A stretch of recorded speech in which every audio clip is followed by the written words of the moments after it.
कि इस प्रदेश से 2027 में भ्रष्ट और ढोंगी सरकार को हटाएंगे और उत्तर प्रदेश में समाजवादी पार्टी की सरकार लाने का संकल्प लिया है। आज उसी संदर्भ में माननीय राष्ट्रीय अध्यक्ष जी का कॉन्फ्रेंस है। माननीय राष्ट्रीय अध्यक्ष जी बात करेंगे। धन्यवाद। हेलो, धन्यवाद माननीय प्रदेश अध्यक्ष जी।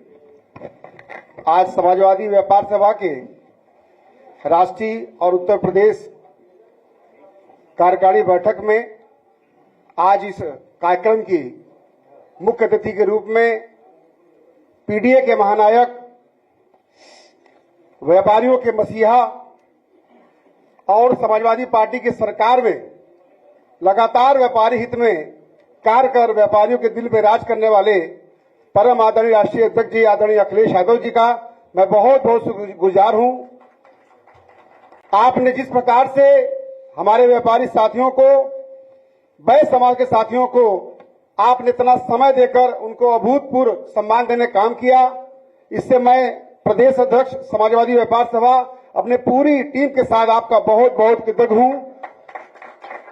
और आशा ही नहीं, उम्मीद है कि आपने जो हम लोगों को काम सौंपा है समाजवादी पार्टी में व्यापारियों को जोड़ने के लिए, निश्चित रूप से जिस प्रकार से पूरे देश और प्रदेश में जो बदनाम बीजेपी के लोग व्यापारियों को करते हैं कि ये डबल इंजन की भाजपा की व्यापारियों की सरकार है, उसको झुठलाने का काम हम लोग करना है। क्योंकि व्यापारी समाज का सम्मान और सुरक्षा की गारंटी कहीं है तो समाजवादी पार्टी की सरकार में है। और मैं दावे से कह सकता हूं कि समाजवादी पार्टी की सरकार में हमारे परम पूजनीय नेताजी ने अपने मुख्यमंत्री काल में जितने व्यापारिक हित में निर्णय लिए वो पूरे देश के किसी भी राज्य के सरकार के इतिहास में है। आप जानते हैं कि धारा 3/7 ईसी एक्ट, जिसको आवश्यक वस्तु अधिनियम कहते थे, जिसपे कोई मुकदमा दर्ज करने पर हमारे व्यापारी साथी का 6 महीने के पहले जमानत नहीं होता था, वो भी हाई कोर्ट से, उस काले कानून को यदि शिथिल करने का काम किसी ने किया है तो समाजवादी पार्टी की सरकार परम पूज्य नेताजी ने किया। धारा 3/7 के बाद चुंगी प्रथा, हर जगह नाका पे चुंगी लगाकर व्यापारियों का उत्पीड़न, शोषण, दोहन किया जाता था, उसको समाप्त करने का काम किसी ने किया है तो हमारे नेताजी ने किया है। तमाम ऐसे निर्णय हैं। और पूर्व में समाजवादी पार्टी की सरकार में हम लोग के राष्ट्रीय अध्यक्ष जी ने, आदरणीय अखिलेश यादव जी ने व्यापारी दुर्घटना बीमा योजना की जो निःशुल्क शुरुआत किया, उससे हमारा व्यापारी समाज का किसी भी पंजीकृत व्यापारी का कोई घटना दुर्घटना में अगर मृत्यु होती है तो आज आपके ही कार्यक्रमों द्वारा किया हुआ व्यापारियों को मिला ये बहुत बड़ा तोहफा है। उनके परिवार के परिजनों को 10 लाख रुपया मुआवजा मिलने का काम होता है। तमाम ऐसी चीजें हैं। आज हम लोग अपने व्यापारियों के मसीहा और महान दानवीर भामा शाह के जयंती के अवसर पर एकत्र हुए हैं। भामा शाह ने अपने मेवाड़ प्रदेश में जो महाराणा प्रताप राजा थे, उनके मित्र थे, एक समय ऐसे आया कि महाराणा प्रताप अपने राज को छोड़कर भाग गए थे, शत्रु उनके ऊपर आक्रमण कर दिए थे। अपने परिवार को लेकर वो पहाड़ों में रहने का काम कर रहे थे। और हम लोग कृतज्ञ हैं और गौरवान्वित हैं अपने महान सपूत भामा शाह को पाकर। उन्होंने मित्रता धर्म निभाते हुए मातृभूमि की रक्षा के लिए 2 करोड़ सोने के सिक्के और 25 करोड़ चांदी के सिक्के अपने मित्र राजा महाराणा प्रताप को दिया, जिससे वो 25,000 अपने सैनिकों का जो जीवन व्यापन, भोजन का प्रबंध 12 साल तक कर सकते थे। और यही परिणाम हुआ कि उनके सहयोग से पुनः महाराणा प्रताप ने पूरे ताकत जोश के साथ अपने मेवाड़ राज्य पर पुनः जीत स्थापित किया और एक मिसाल देश में पेश हुई। इसलिए साथियों, आज हम लोग व्यापारियों की बैठक में आए हैं। अपने आदरणीय माननीय राष्ट्रीय अध्यक्ष जी से अनुरोध करना चाहते हैं कि व्यापारी समाज केवल सम्मान का भूखा है और उसके बदले में वो सब कुछ देना चाहता है, लेकिन इसके सम्मान और सुरक्षा गारंटी कहीं है तो समाजवादी पार्टी में है। मुझे आशा ही नहीं, पूर्ण विश्वास है आगे आने वाले उत्तर प्रदेश में विधानसभा के चुनाव में पूरे व्यापारी समाज पूरा मन बनाकर एकजुट है इस तानाशाह सरकार के खिलाफ, जहां लगातार व्यापारियों पर जुल्म, हत्या, डकैती हो रहे हैं, फर्जी मुकदमे हो रहे हैं और जितने भी सरकारी विभाग हैं, चाहे जीएसटी विभाग हो, चाहे बाट माफ हो, चाहे खाद्य सुरक्षा हो, चाहे श्रम विभाग हो, इस सभी विभाग ये व्यापारियों के लिए ये आतंक का काम कर रहे हैं और ये लोग लगातार हमारे व्यापारियों का शोषण कर रहे हैं। और मुझे आशा है कि हमारे राष्ट्रीय अध्यक्ष जी, समाजवादी पार्टी के हम लोग के नेता, पीडीए के महानायक परम आदरणीय अखिलेश यादव जी उत्तर प्रदेश में व्यापारियों के सहयोग से सरकार बनाने जा रहे हैं पूर्व बहुमत और पश्चिम बहुमत से, और व्यापारी हित में ऐतिहासिक निर्णय पुनः लेंगे। इस आशा विश्वास के साथ मैं आपको पुनः बारंबार धन्यवाद देता हूं, प्रणाम करता हूं, आभार व्यक्त करता हूं कि आपने हमारे व्यापारी समाज को बहुत बहुत सम्मान देने का काम किया, निर्णय लिया ऐतिहासिक, और आगे निर्णय लेंगे। इन्हीं बातों के साथ मैं प्रदीप जायसवाल, प्रदेश अध्यक्ष बाबा काशी विश्वनाथ की नगरी से, मैं आप सबको बहुत बहुत प्रणाम और धन्यवाद करता हूं। मैं व्यापार सभा के सभी पदाधिकारियों का बहुत धन्यवाद देता हूं। आज व्यापार सभा की बहुत महत्वपूर्ण बैठक हुई, जिसमें हमारी पार्टी के अध्यक्ष प्रदीप जायसवाल जी और उनके सहयोगी साथी संगठन के सभी पदाधिकारी मौजूद रहे। राष्ट्रीय अध्यक्ष मनीष जगन अग्रवाल नहीं पहुंच पाए क्योंकि उनका एक्सीडेंट हो गया, जिसके कारण वो आज कार्यक्रम में और इस कार्यक्रम में शामिल नहीं हो पाए। मैं व्यापारी साथियों का बहुत बहुत धन्यवाद और आभार प्रकट करता हूं कि आज वो समाजवादी पार्टी के कार्यालय में आकर के, जो एक समय पर बहुत ही प्रतिष्ठित सम्मानित नगर सेठ भामाशाह, जो उस समय के न केवल दानी थे बल्कि राष्ट्र और देश के हित में जो फैसले ले सकते थे, और महाराणा प्रताप के सबसे बड़े सहयोगी, अगर कोई उस समय हल्दी घाटी की लड़ाई के बाद था तो भामाशाह थे। आज हम उनको याद करते हैं। उनके तमाम जो मानने वाले लोग हैं, जो बड़ी संख्या में आए, उनका भी मैं बहुत बहुत स्वागत करता हूं। जहां व्यापारी साथियों के साथ बैठक हुई, वहीं व्यापारी साथियों की बहुत सी चीजों को लेकर के चिंता थी। कहने को तो सरकार ये डबल इंजन की है। भारतीय जनता पार्टी के लोग कभी थकते नहीं हैं ये कहते हुए कि डबल इंजन की सरकार है। अगर इनका काम करने का तरीका देखें तो सच्चाई जाने तो आज सरकार में हर इंजन ईंधन की जुगाड़ में लगा हुआ है। जितने भी इनके इंजन हैं सब ईंधन के जुगाड़ में लगे हुए हैं।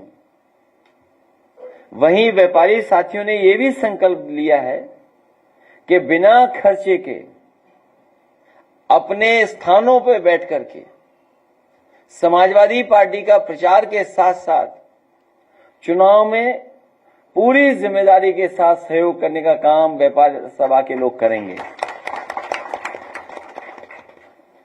जहां अर्थव्यवस्था सबसे महत्वपूर्ण है, हमारे व्यापारी साथियों की सुरक्षा, व्यापारी साथियों का सम्मान और उनके व्यापार को और सहूलियत मिले, उसके लिए सरकार में रहकर के हम लोग कदम उठाने का काम करेंगे।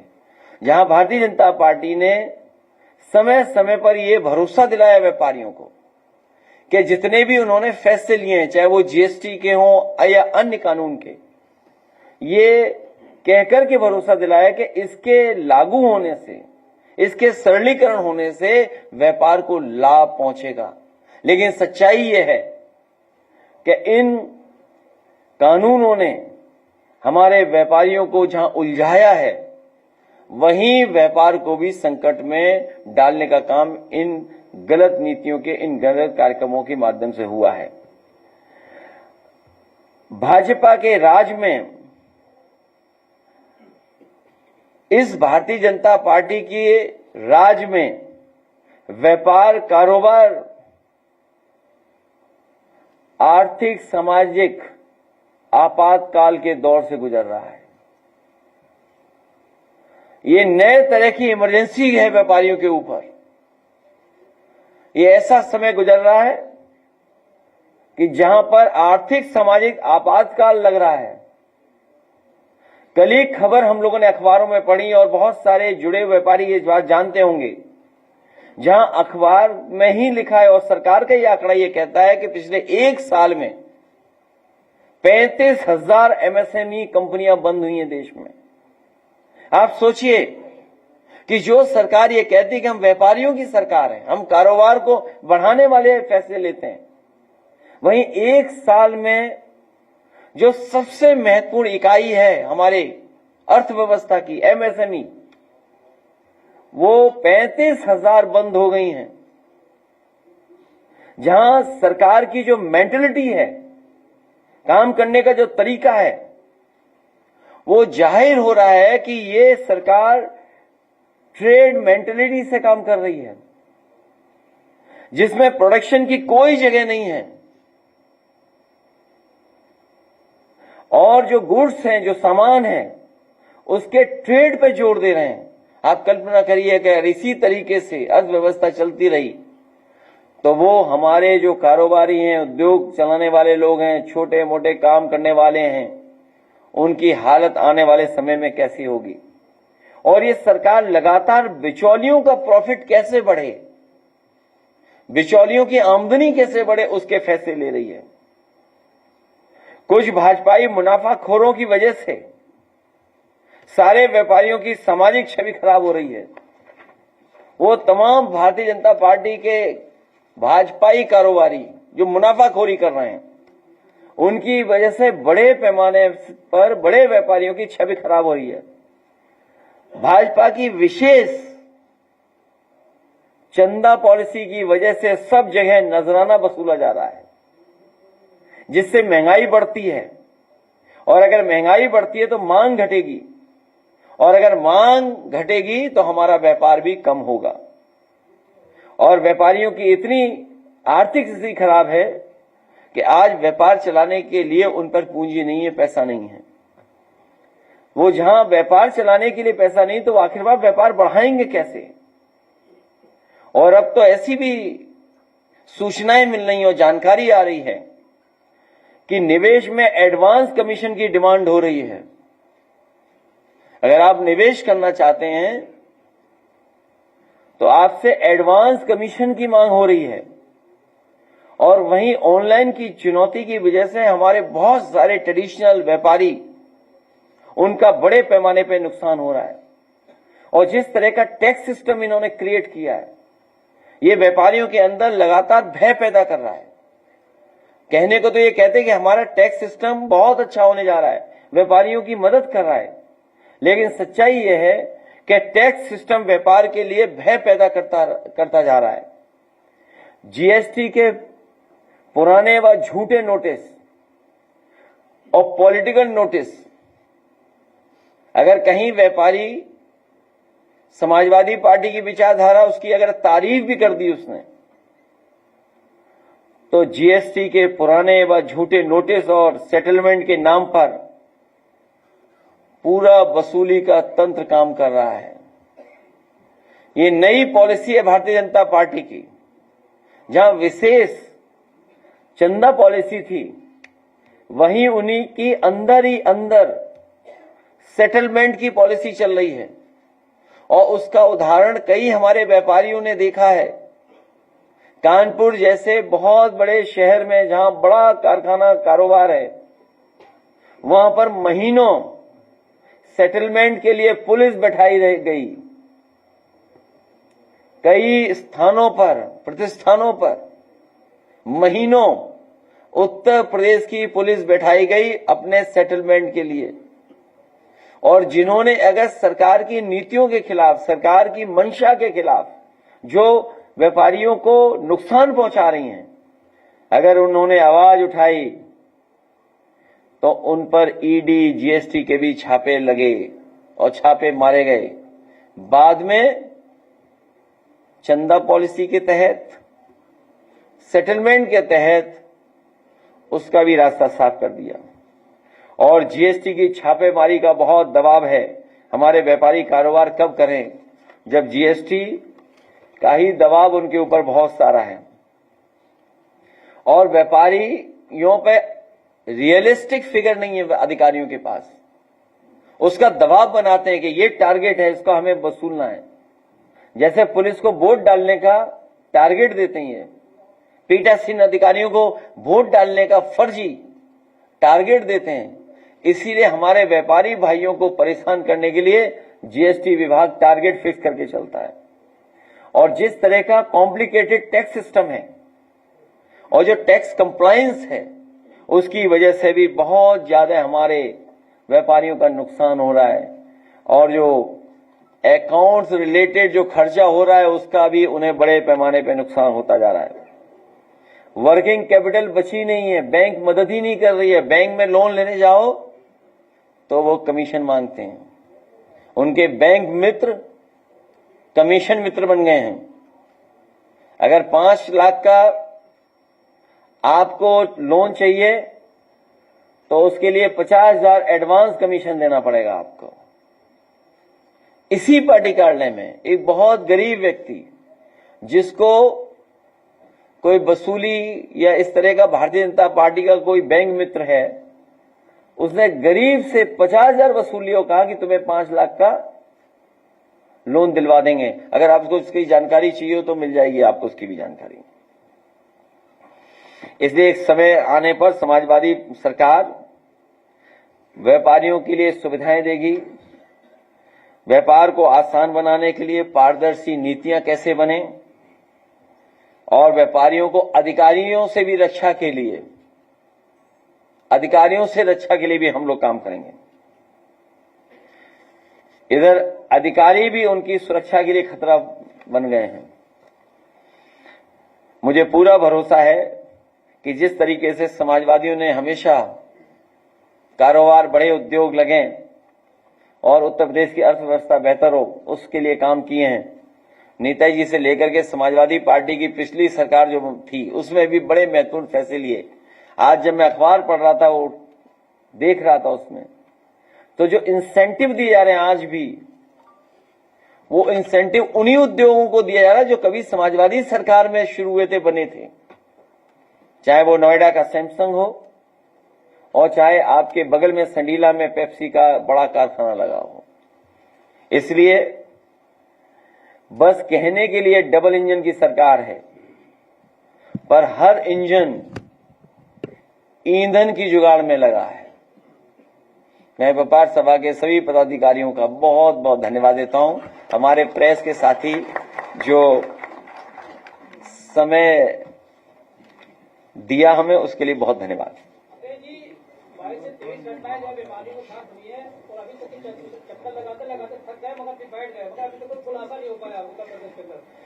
केवल 22-23 घटना नहीं, 22-23 घटनाएं नहीं, आए दिन व्यापारियों को सामना करना पड़ रहा है और बड़े पैमाने पर व्यापारियों की हत्या उत्तर प्रदेश में हुई है। मुझे याद है, बहुत पुरानी बात, रायबरेली के एक व्यापारी परिवार जो मुख्यमंत्री जी से मिला और उसने कहा कि हमें सुरक्षा की जरूरत है, लेकिन जब वो पहुंचा प्रतापगढ़ और रायबरेली तो उसकी हत्या हो गई। कई व्यापारियों का बड़े पैमाने पर शोषण हो रहा है। प्रयागराज में हमारी पार्टी के अध्यक्ष गए थे। जो उस बच्चे के साथ हुई है हरकत, जो घटना हुई, जितनी जल्दी और जितनी ठोस कार्रवाई होनी चाहिए थी, सरकार ने नहीं की। पिछले दिनों अमित शाह जी आए थे तो उन्होंने कहा था कि उत्तर प्रदेश में माफिया फैसले नहीं कर रहे, लेकिन दूसरे दिन लखनऊ में तमंचा सटाकर एक व्यापारी से पैसा लूट लिया गया। बताया जा रहा कि अभी तक उस क्षेत्र के जो व्यापारी हैं वो दहशत में। कुछ सरकार के लोग जब सभा में जाते हैं तो आईना देख करके जाते हैं, तभी उन्हें याद आ जाता है ये हर डिस्ट्रिक्ट में माफिया है। सच्चाई तो ये है कि भाजपा से बड़ा कोई माफिया नहीं हो सकता। भाजपा के लोग माफियाओं की तरह काम कर रहे हैं, और अगर ये माफिया और कारोबार को लेकर के इस तरह की बातें हैं तो पूरे प्रदेश की हम लोग समय समय पर सूची मांगे कि कम से कम सरकार अब 9 साल बाद उत्तर प्रदेश के टॉप 20 माफियाओं की सूची जारी करे। अभी तक सरकार ने टॉप 20 माफियाओं की लिस्ट जारी नहीं की है, नाम जारी नहीं हुए अभी तक। अगर नाम जारी हो जाए, सरकार कब करेगी नाम जारी? जो दूसरों पे आरोप लगाते हैं वो आईना देखना बंद कर दें। उत्तर प्रदेश की जनता जानती है कि स्टेट में माफिया कौन है, और अगर इस प्रदेश के माफियाओं की सूची नहीं आ पा रही है तो कम से कम डिस्ट्रिक्ट वाइज ही माफियाओं की सूची आ जाए कि टॉप 10 माफिया डिस्ट्रिक्ट के ये हैं। न जाने कितने कारवार डीजीपी आए बने चले गए, कुछ लोग न जाने कैसी कैसे ताव देते थे, वो भी चले गए, लेकिन अभी तक टॉप 10 माफियाओं की सूची जारी नहीं हो पाई सरकार में। कम से कम प्रदेश की जारी करें, डिस्ट्रिक्ट की, हर डिस्ट्रिक्ट की जारी करें माफियाओं की सूची कि बनारस के टॉप 10 माफिया कौन है, चंदौली के टॉप 10 माफिया कौन है, मिर्जापुर के टॉप 10 माफिया कौन है, गोरखपुर के टॉप 10 माफियाओं में किस किस का नाम आता था, अब वो नाम नहीं आएगा। कुशीनगर में टॉप 10 माफिया कौन है, आपके लखनऊ के टॉप 10 माफिया कौन है, और टॉप 10 माफिया आपके कानपुर के कौन हैं, टॉप 10 माफिया कन्नौज के कौन हैं, टॉप 10 माफिया फरीदाबाद के कौन हैं। चलो वहां के ना बताओ, कम से कम इटावा मैनपुरी के बता दो कि टॉप 10 माफिया इटावा के कौन हैं और टॉप 10 माफिया मैनपुरी के कौन हैं। हमें उम्मीद है कि सरकार टॉप 10 माफियाओं के साथ साथ गोरखपुर का न करें जारी, बनारस का हो सकता है कुछ और लगाव हो, न जारी करें वहां की टॉप 10 माफिया की सूची, भदोही की न जारी करें, चंदौली की न जारी करें, कम से कम इटावा की तो जारी कर दें। हम अपने जिले की मांग रहे हैं, इसमें क्या गलत मांग रहे हैं बताओ। और अगर मुख्यमंत्री नहीं जारी कर पा रहे हैं तो हमारे पत्रकार सारी आप जारी कर दो। मुझे लगता है अगर आपने जारी कर दिया तो इनकाउंटर की सूची में आपका भी नाम आ जाएगा।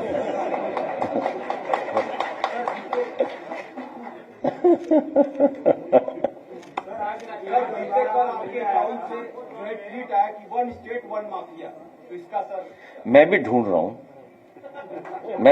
हूं, इसीलिए मैंने कहा आईना देख करके ना जाए, वो भाषण नहीं देना चाहिए, आईना देख करके, नहीं फिर माफिया दिखेंगे।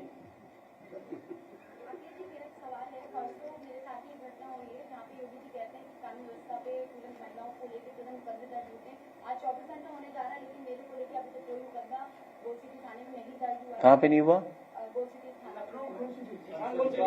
अरे गोल्फ सिटी में।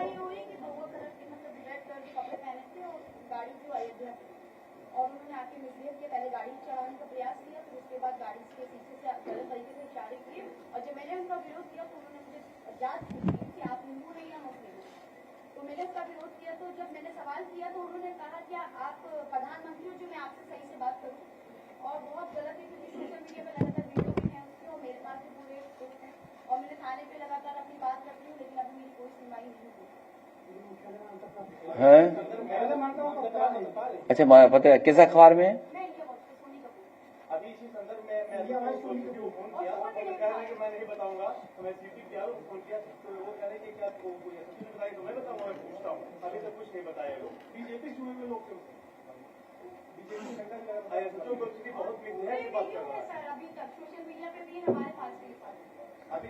क्या कपड़ा पहने थे बताया था?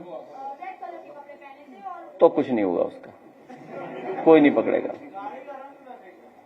नहीं झंडा भी होगा। अब सोच लीजिए, एक पत्रकार को अगर न्याय नहीं मिल रहा है और वो भी एक महिला पत्रकार को न्याय नहीं मिल रहा, तो आप कल्पना कर दो क्या लॉ एंड ऑर्डर है यहाँ। हैं? हाँ नहीं, पत्रकार है, हमारे लिए तो पत्रकार है, कोई भी हो पत्रकार। और सबसे बड़ी बात ये आदि आबादी की है पत्रकार, महिलाएं, और बताओ इनको भी न्याय नहीं मिल रहा।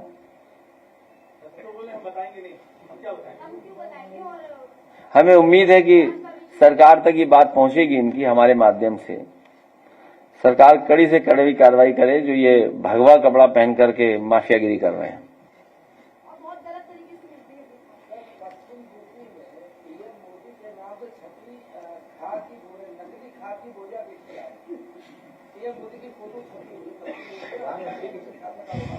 इसमें पक्का बीजेपी के लोग कर रहे होंगे, और ये जो डबल इंजन का जो झगड़ा है वो बोरियों में भी दिखाई दे रहा है। ये जो डबल इंजन का झगड़ा है ये कम से कम एक गुट ने प्रधानमंत्री जी को बदनाम करने के लिए उन्हीं ने बोरी बनवाई है।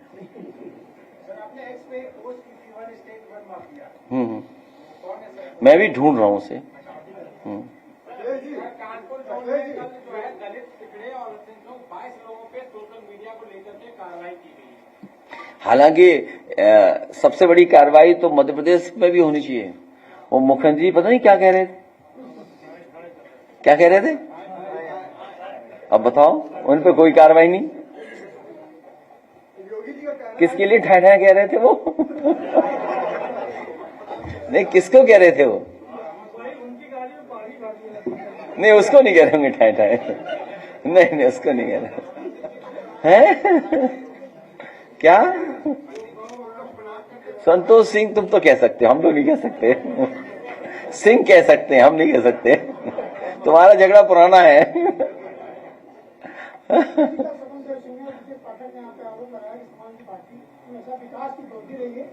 सच कहा उन्हें बहुत सच कहा। उनसे अच्छा कोई भी नहीं, वो सच बोलते हैं वो। कौन कौन मंत्री थे उसमें? तुम अगर अब लोहिया चले जाओ तो डॉक्टर तुम्हें गलत इंजेक्शन लगा देगा। तुम हमारे डिप्टी सीएम के खिलाफ सवाल पूछ रहे हो? ऐसा डोज देंगे वो तुम्हें। अच्छा क्या हालत है बताओ अस्पतालों की। इसीलिए मैंने कहा हर इंजन ईंधन की तलाश में है। ये जितने इंजन दिखाई दे रहे हैं आपको, सब ईंधन मतलब समझ गए होगे, डीजल पेट्रोल की जरूरत है उन्हें। हाँ असली पीडीए जो है संजय निषाद, अनुप्रिया पटेल, जयंत चौधरी और ओम प्रकाश राजभर है। क्या है ये असली पीडीए है। उन्हें फुल फॉर्म पता है? देखिए ऐसा है, असली पीडीए कौन है ये जनता तय करेगी।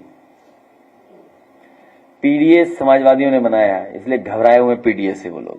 सर 2 तरह का काम लिया था आपकी, जीतने वाले सरकारों के साथ रहते हैं, तो क्या आपके संपर्क में आ रहे हैं? हम दूर रखना चाहते, इसीलिए कुछ कुछ बातें कह देते यहाँ से, जैसे हमारे पास ना आ पाए, हमारे लोग ना ले आए उन्हें हमारे पास। हम इसीलिए जानबूझ के कुछ कहते हैं, ऐसा कह दो कि वो कुछ कहते रहे हमारे खिलाफ। जो लाने वाले लोग हैं वो ला ना पाए उन्हें। बात समझे? क्या चीज? पुल की मरम्मत के लिए हमीरपुर में उसको बंद कर दिया गया था और वहां से विधायक की गाड़ी को तो गुजार दिया गया, लेकिन जो एक व्यक्ति था जो अपनी मां की डेड बॉडी लेकर जा रहा था उसे 1 किलोमीटर पैदल चलवाया। देखिए ये सरकार हार्टलेस सरकार है। अब इस बहन का एफआईआर नहीं दर्ज हो रही है, बैठी बहन तुम्हारे सामने, इसका एफआईआर दर्ज नहीं हो रही है।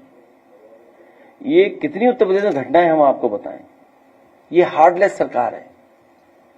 और जब हम और आप लोग विकास की बात कर रहे हैं, दुनिया में जाने कौन से आंकड़े पेश कर देते हैं भारतीय जनता पार्टी के लोग। बताओ पूरा कारोबार हम चीन को दे रहे हैं। ये लोग स्वदेशी का नारा दे रहे हैं। अभी तक तो इंजन टकरा रहे थे, डब्बे टकरा रहे थे, अब पता लग रहा है पटरियां भी गड़बड़ा गई हैं। पटरियां जिसपे ये पूरी विचारधारा चल रही है, वो भी बताइए स्वदेशी। जब पूरा हमारा बाजार चला गया किसी के हाथ में, कारोबार चला गया पूरा हमारा, और आज भी भारतीय जनता पार्टी की सरकार मान नहीं रही, चीनी की तरफ देख रही है। अभी भी जो देश हमारी जमीन कब्जा कर रहा हो, जो देश हमारे सब कुछ छीन ले रहा हो, तो इसीलिए मैंने कहा कि अभी तक तो इंजन डब्बे टकरा रहे थे, अब पटरियां भी गड़बड़ा गई हैं। सर आज परिवार आपसे मिला है, वो मुझे फतेहपुर से, वो 4 साल पहले स्नेहा कुशवाहा नाम की लड़की के साथ दुष्कर्म हुआ, उसे जला करके कुएं में फेंक दिया गया था। 4 नामजद थे, उनके ऊपर कोई कार्रवाई नहीं। 4 साल बाद आज प्रशासन पूरी तरह से उनसे दबाव डाल रहा है, कह रहा तुम समझौता करो नहीं तो तुम्हें जेल में डाल। आज वो परिवार फतेहपुर का मुझे मिला, जिनके परिवार की बेटी के साथ ऐसा हादसा हुआ, घटना हुई, वो मार दी गई, और इतने वर्ष होने के बाद भी पुलिस कोई भी मदद करने के लिए तैयार नहीं है। पीड़ित तो भूल ही जाओ, जिन पे आरोप है उनके साथ खड़ी हुई है पुलिस। सोचिए आप, ये है लॉ एंड ऑर्डर यूपी का, ये लॉ एंड ऑर्डर है बताइए। अभी कल ही योगी आगरा है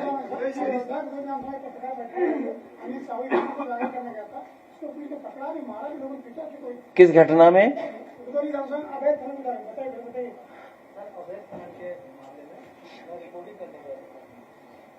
ये अवैध खनन तो बहुत चल रहा है।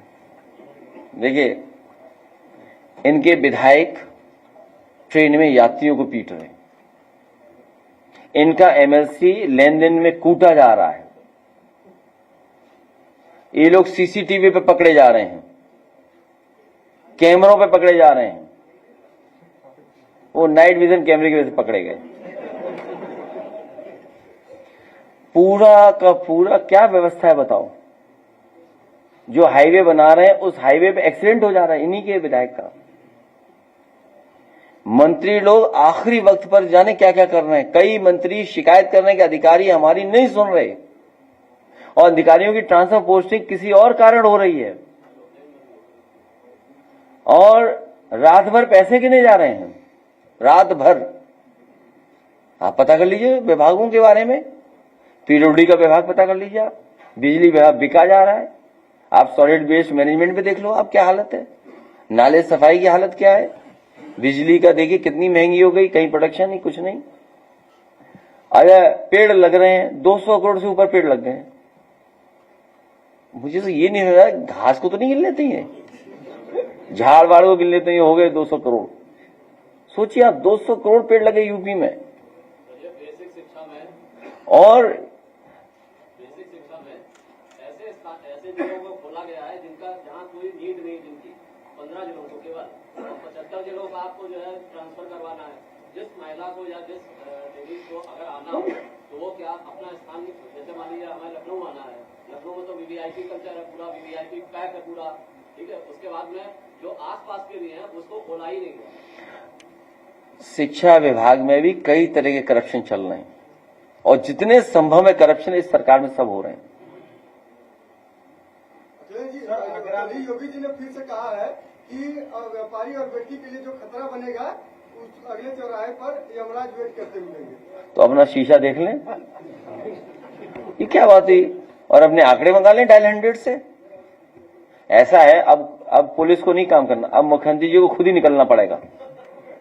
पुलिस नहीं उनके हाथ में है।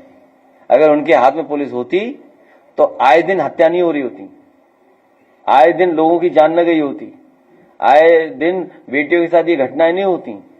और ये बोलने से पहले अगर सरकार ये भाषा बोल रही है, अगर सरकार की तरफ से ये स्टेटमेंट आ रहे हैं, मुख्यमंत्री जी की तरफ से अगर ये स्टेटमेंट आ रहे हैं, उन्हें कुछ नहीं करना चाहिए। डायल 100 डायल 112 के पूरे डेटा निकाल लेना चाहिए और उसको देख करके खुद ही सड़क पे निकल जाना चाहिए उन्हें, कि पुलिस के हाथ में नहीं बची। सर, आगरा में पुलिस की कार्यशैली से नाराज व्यापारियों ने अनिश्चितकालीन समय के लिए बाजार बंद कर दिया। अभी लेटेस्ट न्यूज दिया। तो घटना क्या है उसमें? सर, पुलिस लचर कानून व्यवस्था और वहां पर लगातार उस बाजार में चोरी हो। कोई बड़ी बात नहीं, ये इसी तरह चला। पुलिस जब मिली गई है अपराधियों से, क्या उम्मीद करोगे आप? जब अपराधी ही कर रहे हैं सब न्याय, तभी मैंने आपसे कहा ना कि चलिए आप पूरे उत्तर प्रदेश के माफियाओं की सूची मत दो, टॉप 10, टॉप 20 या टॉप 50 माफिया उत्तर प्रदेश के कौन है, मत दीजिए सूची आप। कम से कम डिस्ट्रिक्ट वाइज तो आ जाए सूची। और ये सरकार अगर टॉप 10 माफिया जो है हर डिस्ट्रिक्ट के वो बंद हो जाए तो अपने आप कानून से सुधार हो जाएगा। कौन रोक रहा है सरकार को? टॉप 10 माफियाओं क्यों नहीं बंद कर रहे हर जिले का? अगर आगरा में शिकायत है तो आगरा के टॉप 10 माफिया को बंद कर दो जेल में। अब वो इसलिए नहीं बंद करेंगे, सब बीजेपी के संग है वो, और जमीनों का कारोबार कर रहे हैं सब मिलकर के। ये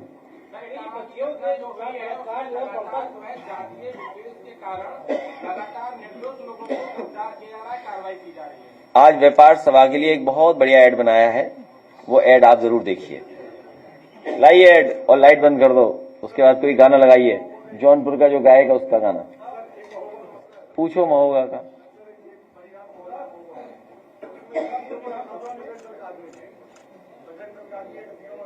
है कैसा चल रहा है धंधा? अरे धंधा मेरा क्या, सबका मंदा चल रहा है भैया। क्यों?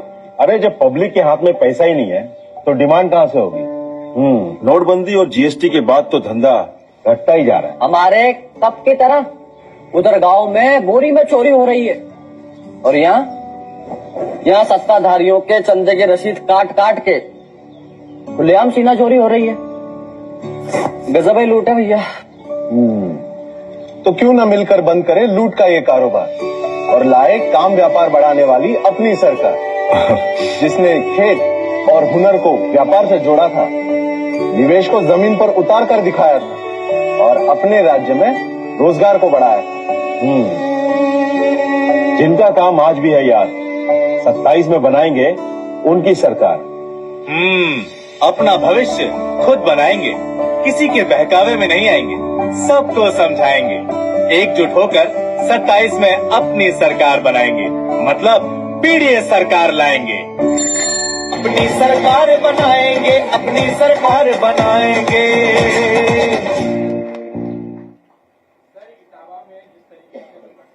अरे इटावा 10 टॉप माफिया पकड़वा दो यार।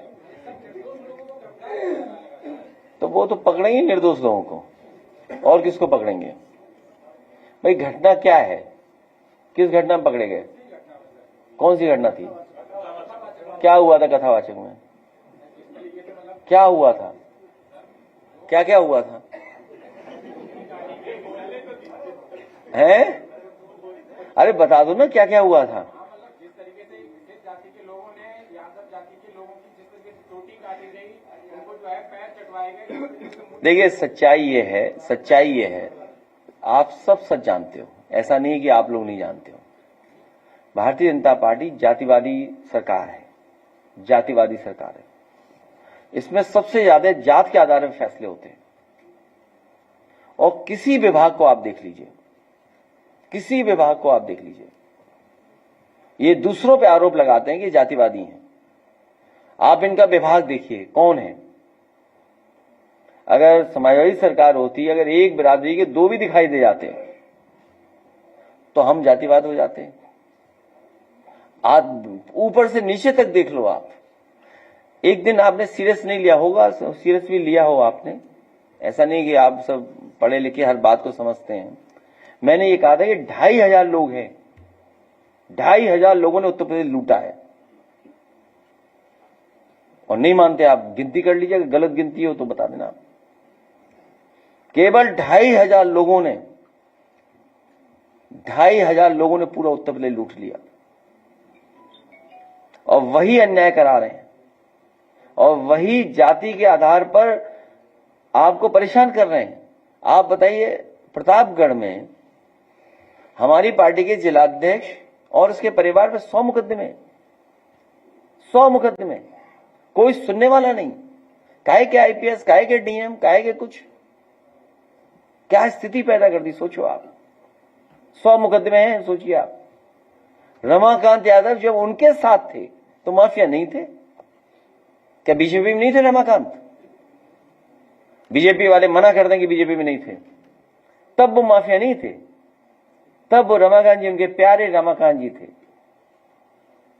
प्रजापति की जो पत्नी है वो मेरे पास आई और उन्होंने कहा कि मुख्यमंत्री जी मुझसे मिले, उन्होंने कहा कि हमें वोट दे दो, हम आपके पति को जेल से बाहर कर देंगे।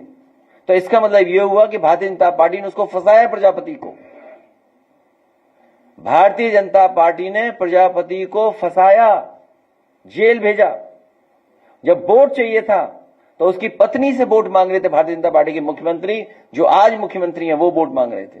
ये बात गलत हो तो बता दो आप। मोहम्मद आजम खान साहब की यूनिवर्सिटी बंद करा दी, या उनके साथ जो जो झूठे मुकदमे लिखाए गए। आज मुख्यमंत्री जी भी सुनने में आए, यूनिवर्सिटी बना ली है कोई उन्होंने। मोहम्मद आजम खान साहब चांसलर बने तो हमारे मुख्यमंत्री जी भी चांसलर बन गए उस यूनिवर्सिटी के। अगर जमीन के रेवेन्यू डिपार्टमेंट के जो जमीनें थी, जो सड़कें होती हैं, जो तालाब होता है, या और जमीनें होती हैं, जैसे मोहम्मद आजम खान साहब ने अपने कैबिनेट के फैसले से, सरकार के फैसले से अपनी यूनिवर्सिटी का हिस्सा बनाया, वैसे ही मुख्यमंत्री जी ने हिस्सा बनाया। तो क्या गलत किया मोहम्मद आजम खान साहब ने? योगी जी भी तो बना रहे हैं यूनिवर्सिटी। आप उनकी भी जमीन की चीजें चेक करो, जैसे मोहम्मद आजम खान साहब की जमीनों के चेक किए थे आपने। भाई यूनिवर्सिटी में वो भी चांसलर, उन्होंने भी जमीन ली, उन्होंने भी जमीन ली। अगर उन्होंने 300 एकड़ ली तो उन्होंने 600 एकड़ ली जमीन।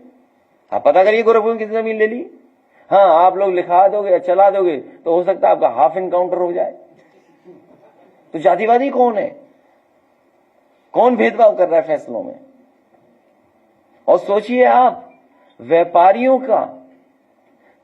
के पक्ष में हम लोग गए, व्यापारियों की सरकार ये, और जब व्यापारियों को मुआवजा दिलाने हम लोग गए तो बुलडोजर की बकेट पे बीजेपी के लोग, और प्लानिंग करके विधायक ने भेजा। सोचिए आप, क्या विधायक डायरेक्ट संपर्क में नहीं मुख्यमंत्री के? सोचिए आप, ये हो रहा है उत्तर प्रदेश में। और जो घटना हुई इटावा में, जो कथावाचकों को मैंने बुलाया, वो मैंने इसलिए बुलाया कि समाज में दूरियां ना हो। उस गांव में पहले भी ये यादवी कथा करके गए हैं, आप पता करवा लेना। आप उन गांव वालों को सब पता है कि ये यादवी है कथावाचक, क्योंकि जिस परिवार को कथा करानी थी उन पे इतना संसाधन पैसा नहीं था कि लाखों रुपए वाले कथावाचक बुला लें, क्योंकि कई कथावाचक हैं जो 50 लाख रुपए लेते हैं। कोई किसी की हैसियत है कि धीरेन्द्र शास्त्री को बुला ले अपने घर कथा के लिए? कोई अंडर टेबल लेगा वो बाबा पैसे? आप पता करवा लीजिए, अंडर टेबल नहीं लेते हैं वो धीरेन्द्र शास्त्री। क्या कथा बाजने की पता नहीं कितनी कीमत होगी उनकी, फ्री थोड़े नहीं। तो ये यादव लोग कथा कहते, तो कथा तो हर समाज के लोग कह रहे हैं। बड़ी संख्या में जो गैर बरादरियां हैं, सब बरादरी करती कथा। तो क्योंकि ये परिवार गरीब था तो इन्हें सस्ते में कथावाचक मिल गए, वो हमारे समाज के। विवाद बढ़े नहीं, झगड़ा बढ़े नहीं, इसलिए मैंने उन्हें बुला करके यहां सम्मान कर दिया। उनकी ढोलक छिन गई, उनकी चैन छिनी, उनका वो जो हमारा उसका हारमोनियम छिन गया, और जो वो अंधा है बेचारा जो ढोलक वाला, वो कठेरिया बिरादरी का है। हमने तो नहीं कहा कभी कठेरिया, आपसे कहा हो तो बता दो। कठेरिया बिरादरी का अंधा ढोलक बजा रहा, अपना जीवन यापन कर रहा कथा के कार्यक्रमों में। आपने उसकी ढोलक छीन ली, हारमोनियम छीन गया। रात में उसे चैन से वो पैसे दे 30,000 जो वापस करने थे, वो अपने ड्राइवर से मंगाए पैसे। सब गांव वाले जानते थे, लेकिन वहां पर सच बोलने वाला कोई नहीं है, क्योंकि वहां पर एक बीजेपी और जिस पर ये डब्बे ट्रेन चल रहे हैं वो विचारधारा के लोग, पटरी वाले लोग पहुंच गए वहां। इसीलिए उन्होंने अपने जो पीछे रखते हैं कुछ लोगों को, उनको भी आगे कर दिया। झगड़ा ना बढ़े इसलिए मैंने उन्हें बुला लिया था यहां पर, और पूरे गांव को पता था कि ये किस जाति बिरादरी के ये लोग हैं जो कथा कहने आए हैं, क्योंकि यादव कथावाचक उस गांव में पहले भी कथा कह चुके हैं, कोई नए नहीं है। और जो फैलाई बीमारी जिसमें हमारे निर्दोष फंस रहे कई लोग, सोशल मीडिया क्यों नहीं लिखेंगे लोग? सीओ स्वागत में गए, समाजवादियों का स्वागत हो सकता है? बताओ आप खुद सोचिए। पुलिस स्वागत में गई हो, सम्मान से विदा कर दिया हो किसी को। ये सब प्लांटेड लोग हैं। और जो अहीर रेजिमेंट के बारे में मैं बता दूंगा आपको, सोशल मीडिया पे देख लेना आप। हरियाणा के लोग, गुजरात के लोग, राजस्थान के लोग, जितने भी अहीर रेजिमेंट मांग रहे हैं, सब भारतीय जनता पार्टी को वोट देते हैं। सब के सब भारतीय जनता पार्टी को वोट देते हैं। और जिस समय मैंने अपने मैनिफेस्टो में अहीर रेजिमेंट लिखा था और गुजरात रेजिमेंट बनाने के लिए लिखा था, सबसे ज्यादा विरोध तो बीजेपी कर रही थी कि गुजरात रेजिमेंट का नाम क्यों लिख दिया। आप हमारा मैनिफेस्टो मंगाइए 2019 का, उसमें बाकायदा मैंने लिखा था कि समाजवादी सरकार बनेगी तो हम अहीर रेजिमेंट और गुजरात रेजिमेंट जरूर बनाएंगे। उन्हें आपत्ति थी गुजरात रेजिमेंट क्यों बना रहे हो। जितने ये राजस्थान के हैं, हरियाणा के हैं और गुजरात के अहीर रेजिमेंट जो मांगते हैं, वो सब बीजेपी को वोट देते हैं। अगर ये बात सच रही है तो पता कर लो आप। लेकिन उन्हें दिखाई दे रहा है उत्तर प्रदेश का चुनाव, अभी प्लांटेड लोग कम आए हैं। अभी प्लांटेड लोग देखना कितने आते हैं। तो हमसे कोई खिंचा ले फोटो, लेकिन हमने रेट तय कर दिया कुछ। मैंने आज मैं व्यापारी साथियों को धन्यवाद देता हूं, आज इन्होंने लाखों रुपया मुझे दिया, लाखों रुपया दिया। आप कल्पना नहीं कर सकते कि हमारे व्यापार सभा के लोगों ने कितना हमारी मदद की है। लाखों।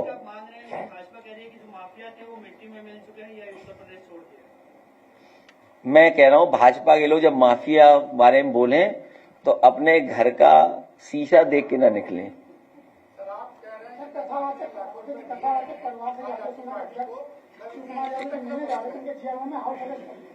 क्या चीज? क्या किन के यहाँ? अरे इतना नहीं दिया जो इनकम टैक्स में चले जाए। इतने देने वाले भाजपा को देते हैं। ये जो चंदा वसूली कुछ इनकी पॉलिसी है।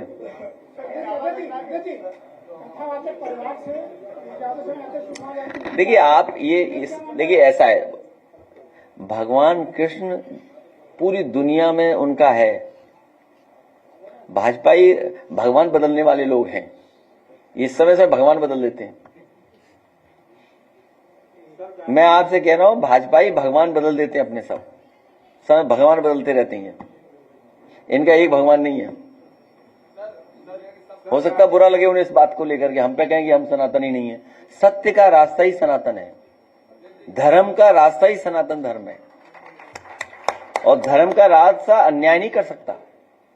जो अन्याय कर रहा है वो धर्म के रास्ते पे नहीं है, और जो अन्याय दुख परेशानी दे रहा वो सनातनी नहीं है। याद रखना, अपने आप को वो सनातनी नहीं कह सकता है जो दूसरों को दुख देता हो, दूसरों को परेशानी पैदा करता हो। हम हिंदू लोग उसको कभी स्वीकार नहीं कर सकते वो सनातनी है। जो दूसरों की हत्या कर दे वो सनातनी नहीं हो सकता। बिहार में जगह जगह गांव में बोर्ड लग रहे हैं, लोग इस बार हैं कि इस गांव में ब्राह्मणों का पूजा पाठ करवाना बंद है ना है, इसको लेकर आजकल ऐप पे कर लो पूजा पाठ, बहुत सारे ऐप आ रहे हैं। नहीं आजकल ऐप बना दिए हैं सबने, ऐप से कर लीजिए पूजा, उसमें क्या है। हम किसी के विरोधी नहीं है इसीलिए, और हमारा और जिसके बारे में आप कह रहे हो वो हजारों साल पुराना रिश्ता है। उसके लिए भी आखिरी भजन सुना के आपको घर विदा करेंगे। क्या इजामा की घटना को यादव बनाम ब्राह्मण बनाने की कोशिश हो रही है? अरे यार क्या ही पत्रकार हो तुम यार, छोड़ो यार, कुछ नहीं है वो झूठ बोल रहे हैं। भाजपाई चुनाव हार रहे हैं। देखिए ऐसा है, भाजपाई चुनाव हार रहे हैं।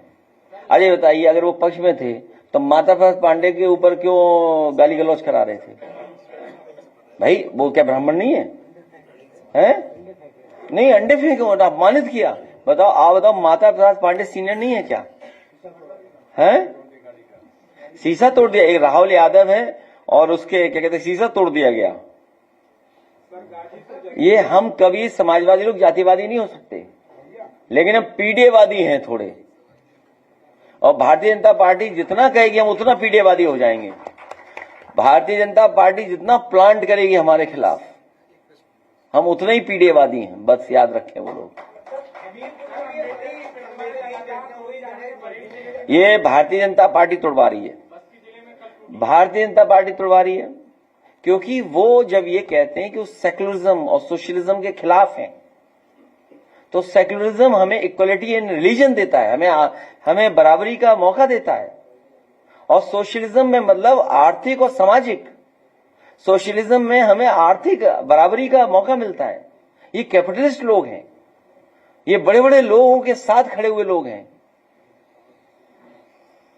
इसलिए ये बाबा साहब भीमराव अम्बेडकर के पक्ष में नहीं रहेंगे, संविधान के पक्ष में नहीं है, क्योंकि ये सीधे सीधे आरक्षण के खिलाफ नहीं बोल सकते हैं, इसीलिए सोशलिज्म के खिलाफ बोलते हैं, क्योंकि ये कट्टरवादी लोग हैं, ये नफरत पसंद करते हैं लोग, ये समाज को बांटने वाले लोग हैं, इसलिए सीधा सीधा नहीं कह सकते, इसलिए सेक्युलरिज्म के खिलाफ है।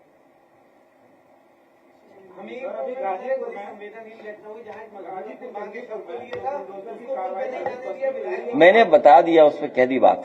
प्रशासन की इतनी संवेदनहीनता है कि वो जो है पूरी तरह से बारिश में भीग गया वहाँ। ये हार्टलेस सरकार है, इससे कोई उम्मीद करोगे न्याय की या सहानुभूति की तो ये आप ही गलत हैं। हाँ चलिए, प्रेस हट के वो गाना सुनाओ पहले, वाला जौनपुर वाला, नदिया के पार वाला गाना पहले, और फिर एक भजन, थोड़ा सा फिर घर जाना आप लोग।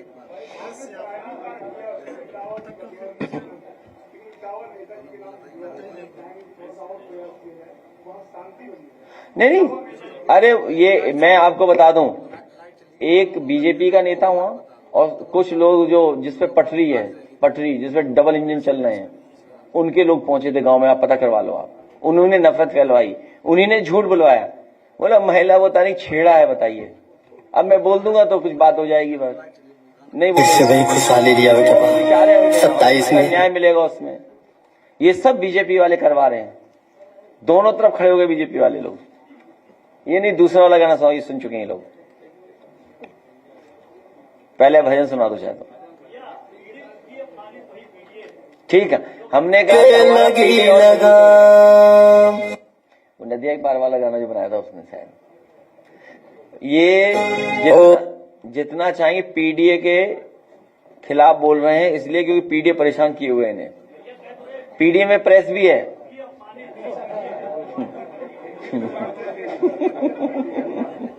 अरे पीडीए प्रेस भी है पीडीए में। अरे कभी जाया करो वहां भी, थोड़ा गप लगाया करो जाके वहां ए टोपी कहाँ है तुम्हारी, लाइए सम्मान माला। वो दूसरा गाना ढूंढ लो ना, फकीर है। अच्छा नहीं होगा फिर इसके पास।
इसमें भी बीजेपी बुरा मान जाएगी।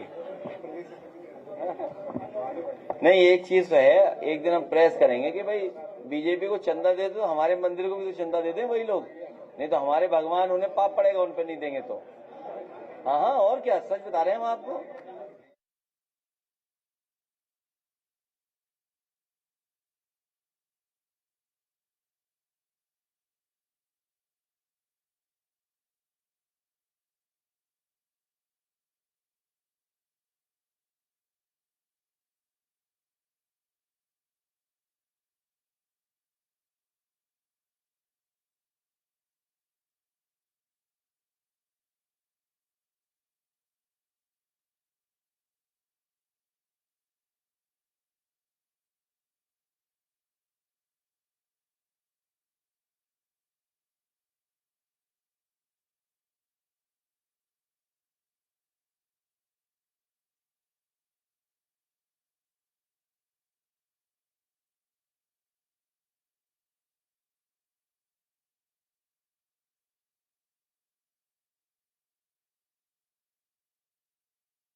Bye.